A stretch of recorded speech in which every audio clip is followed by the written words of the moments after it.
श्रीमद् भगवद गीता। हरे कृष्णा। यह संस्कृत महाकाव्य महाभारत की एक उपकथा के रूप में प्राप्त है। महाभारत में वर्तमान कलयुग तक की घटनाओं का विवरण मिलता है। इसी युग कलयुग के प्रारंभ में आज से लगभग 5200 वर्ष पूर्व भारत में स्थित कुरुक्षेत्र की पावन भूमि से भगवान श्री कृष्ण ने अपने मित्र तथा भक्त अर्जुन को भगवद गीता का उपदेश दिया। इस उपदेश या ज्ञान से बड़ा कोई ज्ञान नहीं। भगवान श्री कृष्ण और अर्जुन के बीच की यह वार्ता जो ज्ञान से भरा हुआ है, हर व्यक्ति को सुननी और पढ़नी चाहिए। मेरा मानना है, चाहे किसी व्यक्ति के पास कितना ही धन, वैभव, लक्ष्मी या कितना ही ज्ञान क्यों ना हो, लेकिन जिसने श्रीमद् भगवद गीता भगवान श्री कृष्ण और अर्जुन के बीच की वार्ता को नहीं पढ़ा या सुना, उसका सारा धन और ज्ञान व्यर्थ है। हमें अपने इस भौतिकतावादी जीवन से निकल करके स्पिरिचुअलिटी, आध्यात्मिकता की ओर भी बढ़ना चाहिए। भगवद गीता महाभारत का एक हिस्सा है, लेकिन इसमें वेदों का सारा ज्ञान प्राप्त है। इसलिए मेरा मानना है कि वेद, उपनिषद या कोई भी ग्रंथ पढ़ने से पहले भगवद गीता को अवश्य पढ़ना या सुनना चाहिए। और गीता पढ़ने वाले हर व्यक्ति को अपना एक गुरु बनाना चाहिए, क्योंकि अर्जुन ने भी भगवान श्री कृष्ण को मित्र के साथ साथ उन्हें अपना गुरु भी स्वीकारा था, जिससे वे श्रीमद् भगवद गीता को और अच्छे से समझ सके, बल्कि उसके ऊपर अमल भी कर सके, उसे फॉलो भी कर सके।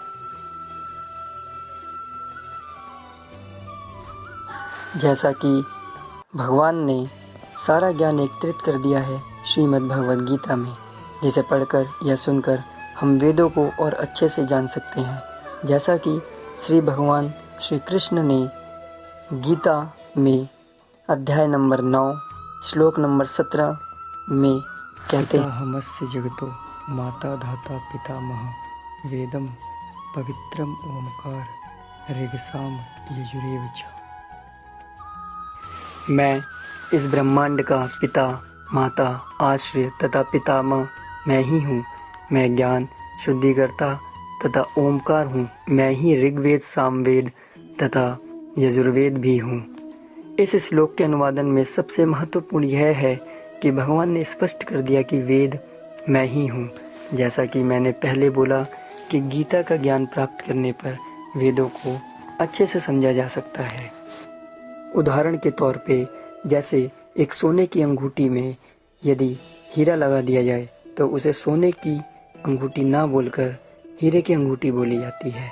उसी प्रकार महाभारत सोना है और उसका यह परम ज्ञान, सर्वश्रेष्ठ ज्ञान भगवद गीता हीरा है, जिस हीरे को हमें अपने जीवन में उतारना चाहिए और निरंतर भगवान श्री कृष्ण का ध्यान लाना चाहिए। और हमें लोगों को भी यह भगवद गीता पढ़ने के लिए प्रोत्साहित करना चाहिए, या हो सके तो गिफ्ट करना चाहिए।